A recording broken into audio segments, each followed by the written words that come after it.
Good afternoon. My name is Kathleen Harris, and today I will be speaking to you about 3 errors in public speaking. Many of us have a fear of public speaking. That fear could be who we are speaking to, what we are speaking about, or just the thought of hearing ourselves speak and wonder if people are actually interested in what we are saying at the time.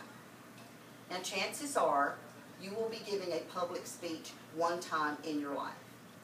And today I would like to offer you some tips to make that speech more effective and to also let you recognize the errors that are often made. The first error I would like to demonstrate is eye contact. Now, even if you are new to public speaking, you should know how important eye contact is. Eye contact is important because the audience wants to feel that they are part of the message that you are giving. And I have just demonstrated that error. When you are looking down, the audience is really not aware. They're not going to understand your message if they're looking at your head. You don't want that. You want them to be able to see your face. That way you can show them that you understand the message and you want them to understand it. Let them see that light in your eye. Let them know that this message is important. I want you to receive it.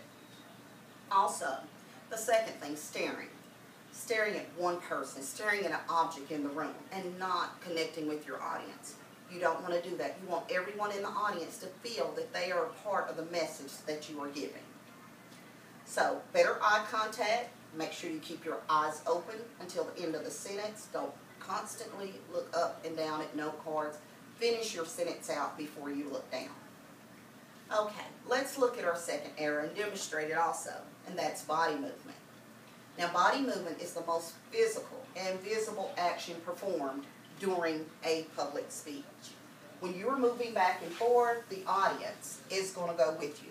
You don't want to do that too much or too often. You need to minimize your body movement, because what happens is the audience stops listening to your speech and starts trying to figure out where you're going next. It's very distracting when you're rocking, when you're pacing. So, let's only move when you have to. Never move unless it's necessary. Also, move only if it supports your message. For example, if I have a visual aid, I want to move my hands up here. I want to show you something here. I may want to show you something here. If there's nothing there, I don't need to do that, because if I'm speaking and moving my hands, you're watching my hands and not listening to me. Okay, now, those are 2 nonverbal, eye contact, body movement, 2 nonverbal forms, and they're errors. We don't want to do those. The last one is a verbal form, and it is excessive use of filler words. Now, filler words and phrases, I'm going to give you some examples of those. Now, you should know what a filler word is. Like, those are filler words. Like, you don't want to do that. Now, there are times in your speech you're going to need to use filler words, and that's okay. But you don't want to use them excessively, where they distract the audience. The audience starts counting, how many times has she said like today? How many times has she said you know? Now, you don't know about my message anymore. All you hear is like, and all you hear is you know. So, how do you minimize that? Increase your awareness. Start practicing. When you're practicing, count.